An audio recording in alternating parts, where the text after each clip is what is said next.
በ6 ዓመታችሁ ምን ስታደርጉ እንደነበረ እስቲ ለአንድ ደቂቃ አስታውሱ።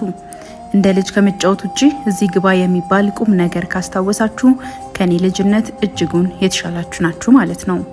በዛሬው ቪዲዮ ታዲያ እንኳን በ6 ዓመት በ20 ዓመት እንኳን ወደ ዩኒቨርሲቲው ለመግባት እጅጉን ፉክክር ከሚበዛበት ኦክስፎርድ ዩኒቨርሲቲን በማዕረግ ስለጨረሰው የ6 ዓመት ልጅ የምነግራችሁ ይሆናል።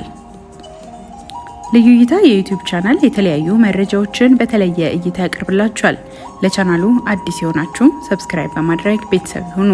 ላይክ እና ኮሜንት በማድረግም ሀሳባችሁን ይንገሩኝ። ጆሹዋ ቤክፎርድ ይባላል። የ6 ዓመት ናይጄሪያዊ ታዳጊ ነው። ይህ ልጅ እንደ አብዛኞቻችን የልጅነት ታሪክ እድሜያችንን ለትምህርት ሲደርስ የሚባል ታሪክ የለውም። ምክንያቱም በተወለደ ገና በ10 ወሩ ፊደላትንና ቁጥሮችን መለየት ችሎ ነበር።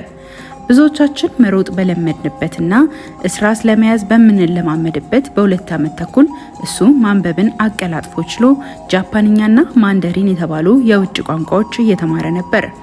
ታዲያ ይህ የልጁን ብሩህ አእምሮ የተረዳው አባት ኖክስ ዳንኤል ለኦክስፎርድ ዩኒቨርሲቲ ደብዳቤ ያስገባል። ምንም እንኳን ዩኒቨርሲቲው ብሩህ አእምሮ ያላቸውን ልጆች በዓለም አቀፍ ደረጃ የሚያስተምርበት የእድሜ ክልል ከ8 እስከ 13 ቢሆንም የጆሹዋ አባት ግን የልጁን ልዩ መሆን ስለሚያውቅ በድፍረት ዩኒቨርሲቲውን ለማናገርና ውሳኔያቸውን ለማስቀልበስ ችሏል። በዚህም የተነሳ ጆሹዋ የዓለማችን በእድሜ ትንሹ በኦክስፎርድ ዩኒቨርሲቲ ለመማር የቻለ ታዳጊ ሆኗል። ከመማርም ባለፈ ባጠናቸው የፍልስፍና እና የታሪክ ትምህርት ከፍተኛ ውጤትንም አግኝቷል። ጆሹዋ በዚህ ትንሽ እድሜው እያከናወነው ያለው ታይቶ የማይታወቅ አይነት ነው። የነርቭ ቀዶ ጥገና ሐኪም መሆንን የሚያልመው ይህ ታዳጊ የሜዲካል እውቀቱ የሚደነቅ እንደሆነ ይናገራሉ። የማይክሮሶፍት ሰርጀሪ ሲሙሌተር ወይም ኮምፒውተርን በመጠቀም ቀዶ ጥገና መለማመጃ በመታገዝ አስቸጋሪ የሚባሉ የቀዶ ጥገና ሂደቶችን በብቃት መወጣት ችሏል። ከሕክምናው ዘርፍ በዘለለ ጆሹዋ ባለብዙ ተሰጥኦ እንደሆነ ይመሰከርለታል። ይህም የስነ ጥበብ፣ አይቲ፣ ስፖርትና የውጭ ቋንቋዎች በሙሉ ልዩ ችሎታ ያዳበረባቸው ዘርፎች ናቸው። እንደ አውሮፓውያኑ ዘመን አቆጣጠር በ2017 የዓመቱ ምርጥ አዎንታዊ ተጽዕኖ ፈጣሪ የዩኬ ናሽናል ዳይቨርሲቲ አዋርድን ማግኘትም ችሏል። በኖርዝ ካሮላይና የሚገኘው ዘ ኢሉሚኔሽን ፋውንዴሽንም በህብረተሰቡ ውስጥ ልዩ ተጽዕኖ ያመጡ ምርጥ 30 ልዩ ሰዎች ዝርዝር ውስጥም መግባት ችሏል። ይኸው የ6 ዓመት ታዳጊ የአፍሪካ ህጻናትንና ወጣቶች እርስ በእርስ የማስተዋወቅ እንዲሁም ወደ ተሻለ መንገድ ለመምራት የተቋቋመ መንግስታዊ ያልሆነ ድርጅት አምባሳደር በመሆንም ያገለግላል።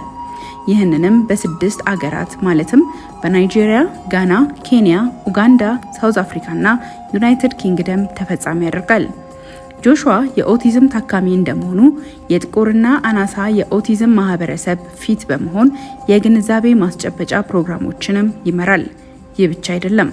እንደ አውሮፓውያኑ ዘመን አቆጣጠር በ2019 ከሚኖርበት ዩኬ ወደ ሀገሩ ናይጄሪያ በመሄድ 5000 ያህል ሰዎች በታደሙበት የሌጎስ ዩኒቨርሲቲ ንግግርን አድርጓል።